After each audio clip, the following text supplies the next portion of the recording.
जब भी मैं अपने जीवन की खुशियों को गिनती हूँ तो कान्हा के लिए मेरा प्यार और भी बढ़ जाता है। और जब मैं अपने जीवन के संघर्षों को गिनती हूँ तो कान्हा के लिए मेरा विश्वास और भी बढ़ जाता है। नमस्कार दोस्तों, welcome back to nurturing the minds. आज बात करेंगे भगवान श्री कृष्ण की जीवन लीला से सीखने वाली 5 बड़ी बातों के बारे में। प्रभु ने जो लीलाएं रची उनमें 5 बड़े मैसेजेस मिलते हैं। सबसे पहला कि जीवन में कर्मों का फल सबको भोगना ही पड़ता है।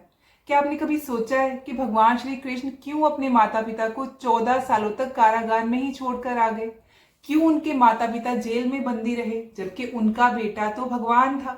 कंस को मारने के बाद भगवान श्री कृष्ण जब कारागृह में आए और अपनी माता देवकी और पिता वासुदेव को वहां से छुड़ाया तो माता देवकी ने पूछा, बेटा तुम्हारे पास तो असीम शक्तियां हैं, फिर तुमने 14 साल तक कंस को मारने और हमें यहाँ से छुड़ाने का इंतजार क्यों किया? तो भगवान श्री कृष्ण ने कहा कि माता मुझे क्षमा करें, लेकिन क्या आपने मुझे पिछले जन्म में 14 साल के लिए वनवास के लिए नहीं भेजा था? तो माता देवकी हैरान हो गई और कहने लगी कि बेटा ये कैसे हो सकता है? तो श्री कृष्ण ने याद दिलाया कि पिछले जन्म में आप माता के कई थी और आपके पति थे राजा दशरथ। माता देवकी ने और आश्चर्य से पूछा कि फिर महारानी कुशल्या कौन थी? तो श्री कृष्ण ने कहा कि वही तो इस जन्म में मेरी माता यशोदा है, जिनको पिछले जन्म में 14 साल तक माँ के प्यार से वंचित रहना पड़ा। वो प्यार उन्हें इस जन्म में मिला है, पूरे 14 साल तक। इस तरह हर प्राणी को इस मृत्यु लोक में अपने कर्मों का फल भोगना ही पड़ता है। इस बात को हमेशा याद रखिएगा। दूसरी बड़ी बात जो हमें समझ लेनी चाहिए कि प्रभु वो करते हैं जो हम नहीं कर सकते। दुर्योधन सभी पांडवों को मार देना चाहता था। उसने लाक्षागृह में पांडवों को मारने की योजना बनाई थी और लाक्षागृह के उस षड्यंत्र से बचकर पांडव निकल गए थे और भेष बदलकर वो जंगल में रह रहे थे।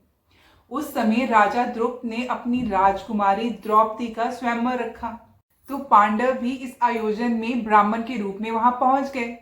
इस स्वयंवर में भगवान श्री कृष्ण भी वहां मौजूद थे और ब्राह्मण के रूप में जब पांडव वहां आए तो भगवान श्री कृष्ण उन्हें पहचान गए। स्वयंवर में शर्त रखी गई थी कि जमीन पर पड़े पात्र के पानी में देखकर छत पर घूम रही मछली की आंख पर निशाना लगाना है और जो योद्धा ये शर्त पूरी कर देगा उसी से द्रौपदी का विवाह होना तय था।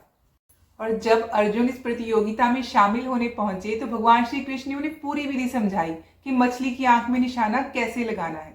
तो अर्जुन हंसकर कहने लगे कि भगवान अगर सब कुछ मुझे ही करना है तो आपकी क्या आवश्यकता है?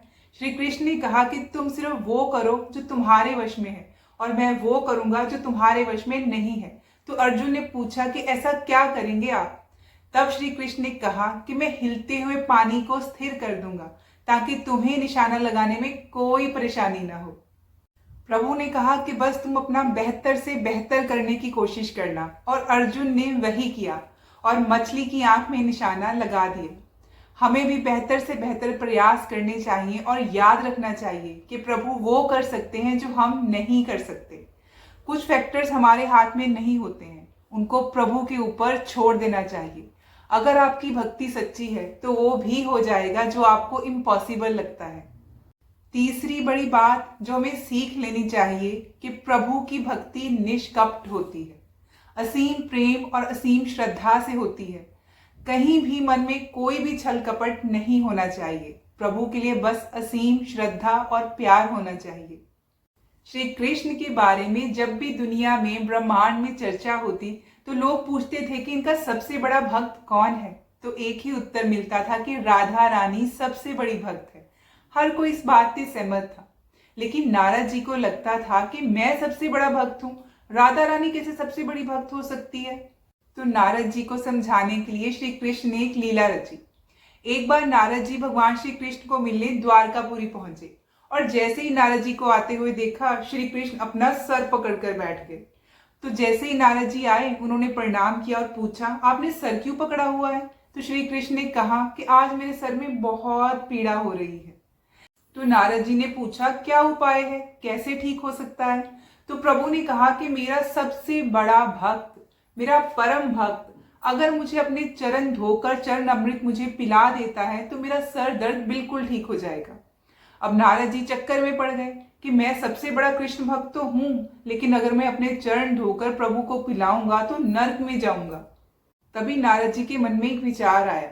उन्होंने सोचा कि राधा रानी भी खुद को श्री कृष्ण का सबसे बड़ा भक्त मानती हैं, तो प्रभु से आज्ञा लेकर वो राधा रानी के महल गए। वहां जाकर उन्होंने बताया उन्हें कि प्रभु श्री कृष्ण के सर में बहुत पीड़ा हो रही है, दर्द हो रहा है और ये उपाय है। राधा जी ने एक पल की भी देरी नहीं की और अपने चरण धोकर जो चरण अमृत था उसे कटोरी में लाकर दे दिया और नारद जी को कहा कि आप लेकर जाइए। और उन्होंने कहा कि मैं नहीं जानती कि मैं श्री कृष्ण की कितनी बड़ी भक्त हूं, लेकिन मैं अपने प्रभु को पीड़ा में नहीं देख सकती।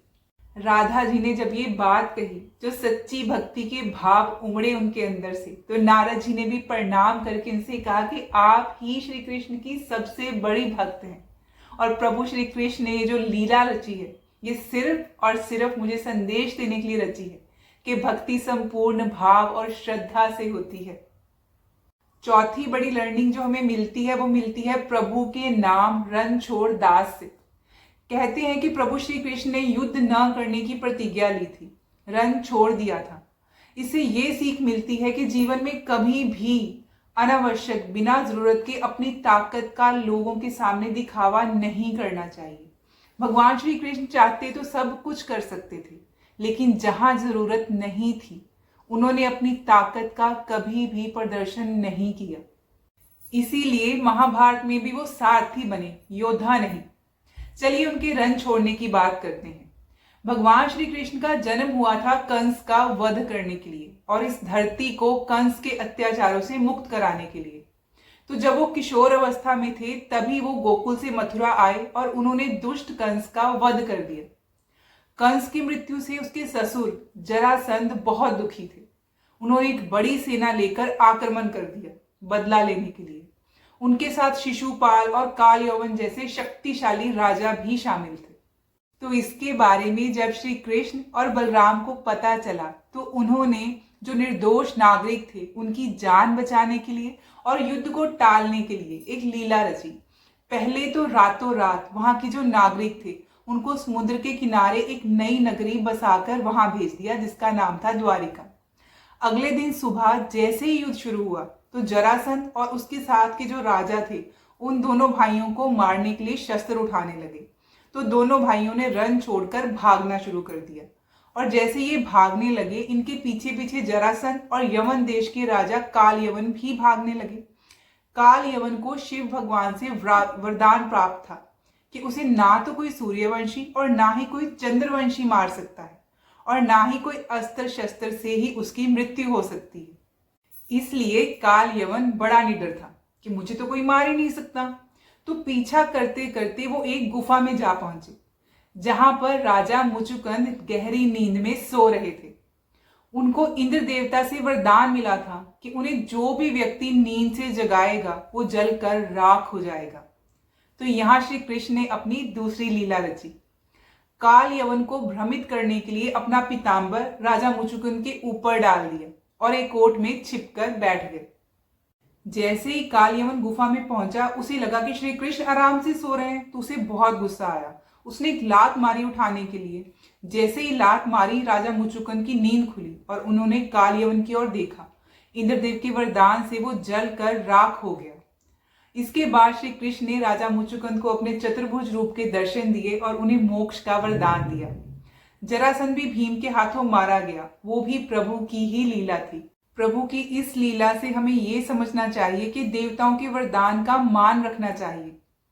युद्ध में भगवान ने समझाया कि अगर निर्दोष नागरिकों की जान बचाई जा सकती है तो बेवजह अपनी ताकत का प्रदर्शन नहीं करना चाहिए, बल्कि अपनी सूझबूझ से दूसरा तरीका भी अपनाया जा सकता है। पांचवी बड़ी लर्निंग जो हमें मिलती है वो ये है कि हमें अहंकार से दूर रहना चाहिए, यानी कि ईगो से, अभिमान से दूरी बनाकर रखनी चाहिए। भगवान श्री कृष्ण की एक रानी थी जिनका नाम था सत्यभामा। उनके साथ एक बार श्री कृष्ण सिंहासन पर बैठे थे। उनके आसपास गरुड़ जी और सुदर्शन चक्र भी मौजूद थे। बातों बातों में उन्होंने श्री कृष्ण से पूछा कि प्रभु, जब आप त्रेता युग में राम अवतार में आए थे तो क्या जो आपकी पत्नी सीता जी थी वो मुझसे अधिक सुंदर थी? तो भगवान जी समझ गए कि इनको अपनी सुंदरता पर घमंड हो चुका है। भगवान कुछ कहते इससे पहले ही सुदर्शन चक्र ने कहा, प्रभु, मैंने आपको बड़े बड़े युद्धों में विजय दिलाई है, क्या इस संसार में मुझसे अधिक शक्तिशाली भी कोई है? इधर गरुड़ जी से भी रहा नहीं गया। वो बोले, प्रभु, क्या इस संसार में मुझसे अधिक तेज गति से कोई उड़ सकता है? मुझे लगता है सबसे ज्यादा तेज तो मैं ही उड़ता हूं दुनिया में। भगवान तीनों की बात सुनकर मुस्कुरा दिए। वो समझ गए कि तीनों को अपने अपने गुणों का अभिमान हो गया है। इनके अभिमान को नष्ट करना बहुत जरूरी है। तो उन्होंने गरुड़ जी से कहा कि तुम हनुमान के पास जाओ और उससे जाकर कहो कि भगवान राम माता सीता के साथ तुम्हारा इंतजार कर रहे हैं। फिर उन्होंने सुदर्शन चक्र से कहा कि तुम महल के प्रवेश द्वार पर जाकर पहरा दो और ध्यान रहे कि मेरी आज्ञा के बिना महल में कोई भी प्रवेश नहीं करना चाहिए। फिर सत्यभामा से कहा कि आप माता सीता के रूप में तैयार होकर आ जाएं, और श्री कृष्ण ने भगवान राम का रूप धारण कर लिया। गरुड़ जी हनुमान जी के पास पहुंचते हैं और कहते हैं कि भगवान राम माता सीता के साथ द्वारका में आपका इंतजार कर रहे हैं, जल्दी चलिए, आप मेरे साथ चलिए, मैं आपको अपनी पीठ पर बिठाकर जल्दी ही ले जाऊंगा। हनुमान ने कहा कि आप चलिए, मैं आता हूँ।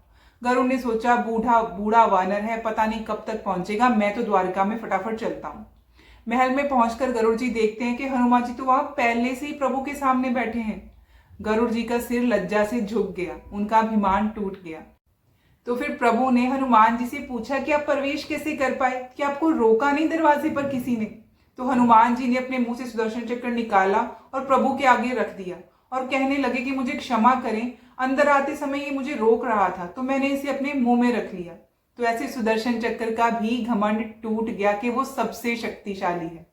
और फिर हनुमान जी ने कहा कि प्रभु जी, एक बात मेरी समझ में नहीं आई कि आज आपने माता सीता की जगह अपने साथ किसको इतने सम्मान से बिठा रखा है, कौन है ये? तो सत्यभामा रानी का भी जो घमंड था वो यहाँ पर टूट गया, उनका अभिमान यहाँ पर चूर चूर हो गया। वो तीनों की तीनों समझ गए कि प्रभु ने उनका अभिमान खत्म करने के लिए, नष्ट करने के लिए लीला रची थी, और प्रभु के चरणों में तीनों के तीनों झुक गए। अहंकार से बुरी कोई भी चीज नहीं होती। प्रभु यही समझाना चाहते हैं कि अहंकार, अभिमान कभी मत करना। ये पांचों कथाएं, ये 5 लीलाएं हमें जीवन के बारे में बहुत कुछ सिखाती हैं, बहुत बड़े मैसेजेस देती हैं। आई होप कि आपको ये जरूर पसंद आई होंगी। श्री कृष्ण की कृपा हम सब पर बनी रहे। आज्ञा दीजिए, अगले वीडियो में फिर से मुलाकात होगी। और अगर ये आपको वीडियो अच्छी लगी तो इसको लाइक कीजिए, शेयर कीजिए और सब्सक्राइब करना मत भूलिएगा।